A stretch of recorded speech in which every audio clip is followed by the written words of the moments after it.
Good evening. I'm Congressman Paul Ryan from Janesville, Wisconsin, and chairman here at the House Budget Committee. President Obama just addressed a congressional chamber filled with many new faces. One face we did not see tonight was that of our friend and colleague, Congresswoman Gabrielle Giffords of Arizona. We all miss Gabby in her cheerful spirit, and we are praying for her to return to the House chamber. Earlier this month, President Obama spoke movingly at a memorial event for the 6 people who died on that violent morning in Tucson. Still, there are no words that can lift the sorrow that now engulfs the families and the friends of the fallen. What we can do is assure them that the nation is praying for them, that in the words of the psalmist, the Lord heals the brokenhearted and binds up their wounds, and that over time, grace will replace grief. As Gabby continues to make encouraging progress, we must keep her and the others in our thoughts as we attend to the work now before us. Tonight, the President focused a lot of attention on our economy in general and on our deficit and debt in particular. He was right to do so, and some of his words were reassuring. As chairman of the House Budget Committee, I assure you that we want to work with the President to restrain federal spending. In one of our first acts in the new majority, House Republicans voted to cut Congress's own budget, and just today, the House voted to restore the spending discipline that Washington sorely needs. The reason is simple. A few years ago, reducing spending was important. Today, it's imperative. Here's why. We face a crushing burden of debt. The debt will soon eclipse our entire economy and grow to catastrophic levels in the years ahead. On this current path, when my 3 children, who are now 6, 7, and 8 years old, are raising their own children, the federal government will double in size, and so will the taxes they pay. No economy can sustain such high levels of debt and taxation.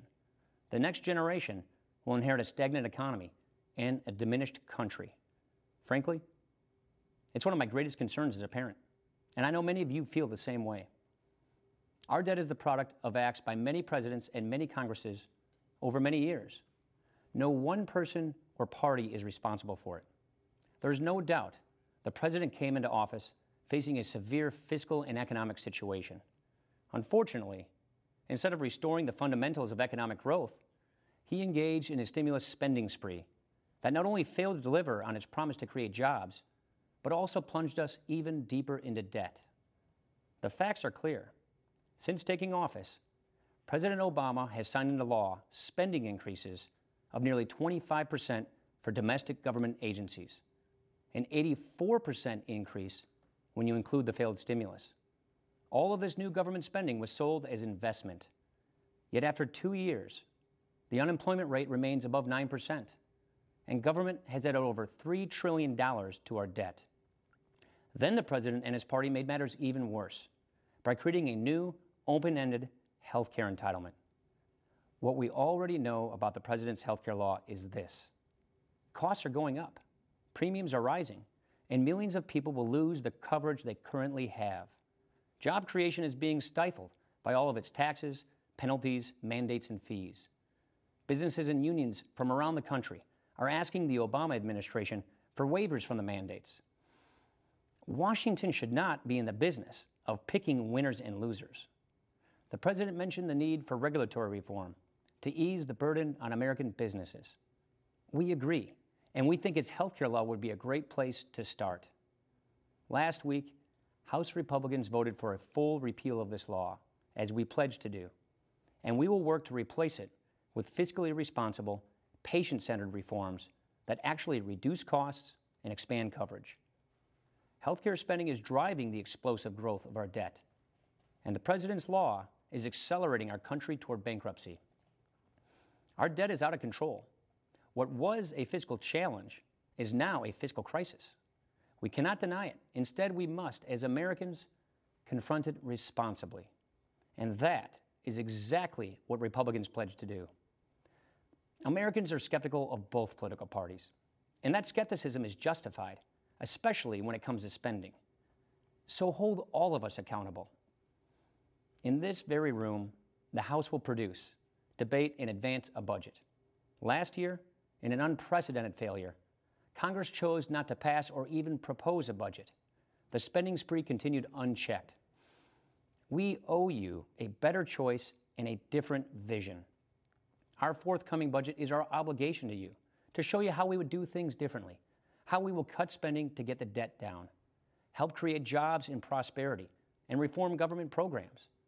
If we act soon, and if we act responsibly, people in and near retirement will be protected. These budget debates are not just about the programs of government. They're also about the purpose of government.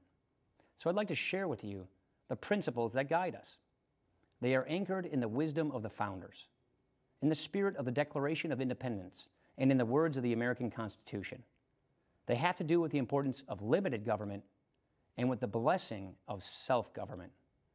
We believe government's role is both vital and limited to defend the nation from attack and provide for the common defense, to secure our borders, to protect innocent life, to uphold our laws and constitutional rights, to ensure domestic tranquility and equal opportunity, and to provide a safety net, to help provide a safety net for those who cannot provide for themselves. We believe that the government has an important role to create the conditions that promote entrepreneurship, upward mobility, and individual responsibility.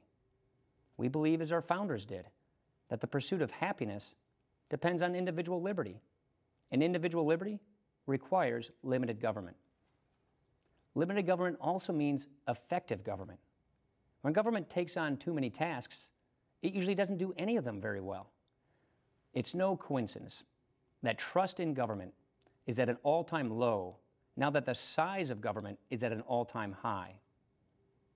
The President and the Democratic leadership have shown by their actions that they believe government needs to increase its size and its reach, its price tag and its power.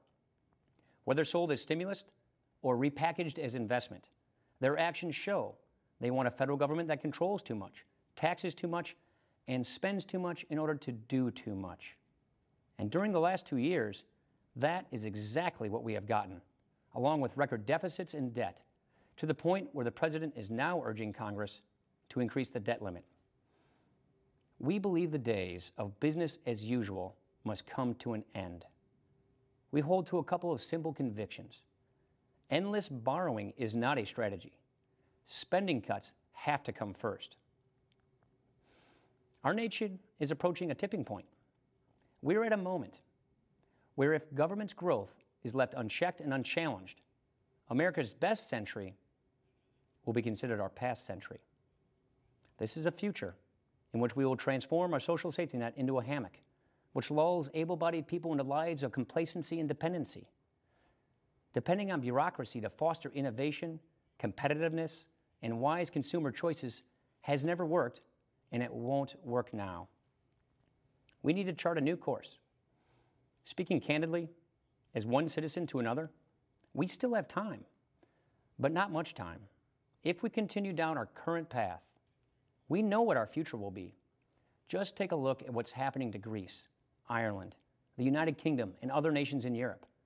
They didn't act soon enough, and now their governments have been forced to impose painful austerity measures, large benefit cuts to seniors, and huge tax increases on everybody. Their day of reckoning has arrived. Ours is around the corner. That is why we have to act now. Some people will back away from this challenge, but I see this challenge as an opportunity to rebuild what Lincoln called the central ideas of the Republic. We believe a renewed commitment to limited government will unshackle our economy and create millions of new jobs and opportunities for all people of every background to succeed and prosper.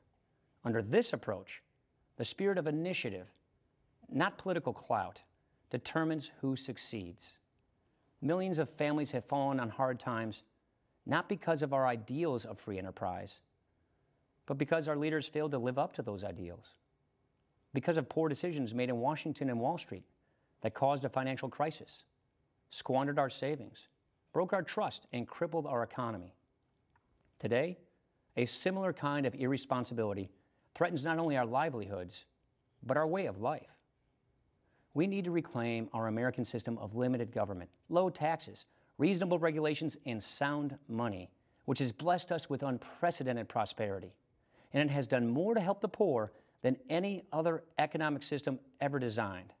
That's the real secret to job creation, not borrowing and spending more money in Washington, limited government and free enterprise have helped make America the greatest nation on earth. These are not easy times, but America is an exceptional nation. In all the chapters of human history, there has never been anything quite like America. The American story has been cherished, advanced, and defended over the centuries. And it now falls to this generation to pass on to our children a nation that is stronger, more vibrant, more decent, and better than the one we inherited. Thank you, and good night.